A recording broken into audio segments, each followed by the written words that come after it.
আজ আমার নিবেদন বিশ্বকবি রবীন্দ্রনাথ ঠাকুরের সেই বিশ্ববিখ্যাত জুতা আবিষ্কার কবিতাটি। কবিতার মাধ্যমে কবি বলতে চেয়েছেন, যোগ্য জায়গায় যদি কোনো অযোগ্য ব্যক্তিকে বসানো হয়, সেই অযোগ্য ব্যক্তি কোনো কাজই যে সঠিকভাবে সম্পন্ন করতে পারেন না, সেটারই একটি জ্বলন্ত উদাহরণ আমরা জুতা আবিষ্কার কবিতাটার মধ্যে দেখতে পাব। জুতা আবিষ্কার কবিগুরু রবীন্দ্রনাথ ঠাকুর। কহিলা হবু, শোনো গো গবুরাই, কালিকে আমি ভেবেছি সারা রাত, মলিন ধুলা লাগিবে কেন পাই, ধরণী মাঝে চরণ ফেলা মাত্র।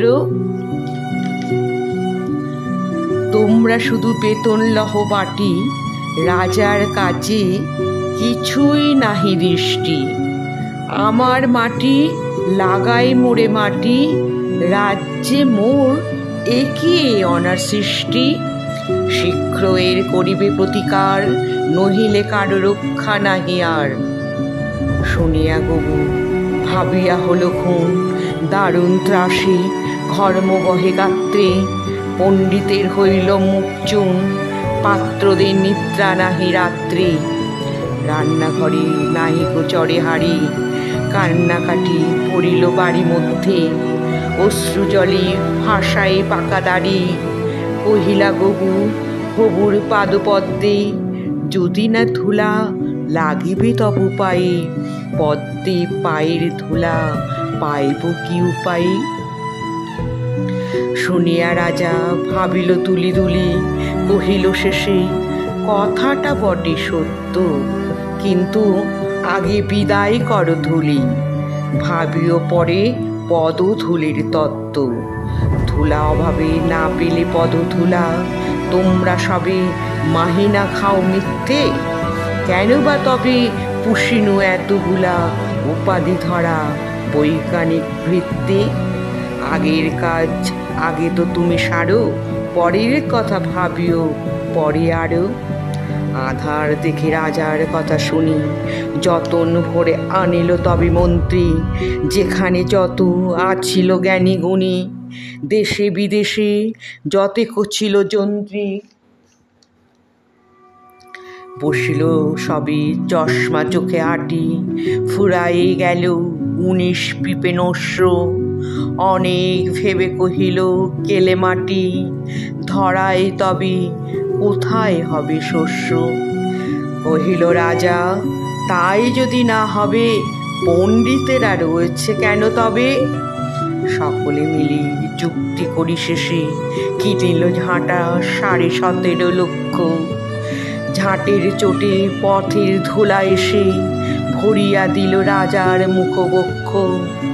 ধুলায় কেহ মেলিতে নারে চোখ, ধুলার মেঘে পড়িল ঢাকা সূর্য। ধুলার বেগে কাশিয়া মরিল, ধুলার মাঝে নগর হলো উচ্চ। কহিল রাজা, করিতে ধুলা দূর, জগৎ হলো ধুলায় ভরপুর। তখন বেগে ছুটিল ঝাঁকে ঝাঁকি, মশক কাঁধে 21 লাখ ভিস্তি। পুকুরে বিলে রহিল শুধু পাক, নদীর জলে নাহিক চলে কিস্তি। জলের জীব মরিল জল বিনা, ডাঙার প্রাণী সাঁতার করে চেষ্টা। পাঁকের তলে মজিল বেচা কিনা, সর্দি জ্বরে উজাড় হলো দেশটা। কহিল রাজা, এমনি সব গাধা, ধুলারে মারি করিয়া দিল কাদা। আবার সবে ডাকিল পরামর্শে, বসিল পুনঃযতিক গুণবন্ত। ঘুরিয়া মাথা হেরিল চোখে শস্যে, ধুলার হাই নাহিক পাই অস্ত। কহিল মন্ধি মাদুর দিয়ে ঢাকো, ফরাস পাতি করিব ধুলা বন্ধ। কহিল কেহ রাজারে ঘরে রাখো, কোথাও যেন না থাকে কোনো রন্ধ্র। ধুলার মাঝে না যদি দেন পা, তাহলে পায়ে ধুলা তো লাগে না। কহিল রাজা, সে কথা বড় খাঁটি, কিন্তু মোর হতেছে মনে সন্দেহ। মাটির ভয়ে রাজ্য হবে মাটি, দিবস রাতি রহিলে আমি বন্ধ। কহিল সবে, চামারে তবে ডাকি, চর্ম দিয়া মুড়িয়া দাও পৃথ্বী। ধুলির মহি ঝুলির মাঝে ঢাকি, মহিপতির রহিবে মহাকীর্তি। কহিল সবে, হবে সে অবহেলে, যোগ্য মতো চামার যদি মেলে। রাজার চর ধাইল হেতা হোতা, ছুটিল সবে ছাড়িয়া সব কর্ম। যোগ্য মতো চামার নাহি কোথা, না মিলে এত উচিত মতো চর্ম। তখন ধীরে চামার কুলপতি, কহিল এসে ঈষৎ হেসে বৃদ্ধ, বলিতে পারি করিলে অনুমতি, সহজে যাহে মানুষ হবে সিদ্ধ। নিজের দুটি চরণ ঢাকো, তবে ধরণী আর ঢাকতে নাহি হবে। কহিল রাজা, এত কি হবে সিধে, ভাবিয়া মোল সকল দেশ শুদ্ধ।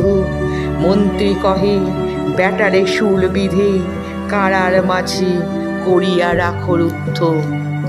রাজার পদচর্ম আবরণে ঢাকিল পুরা, বসিয়া পদপান্তে। মন্ত্রী কহে, আমারও ছিল মনে, কেমন ব্যাটা পেরেছে সেটা জানতে। সেদিন হতে চলিল জুতো পরা, বাঁচিল গবু রক্ষা পেল ধরা।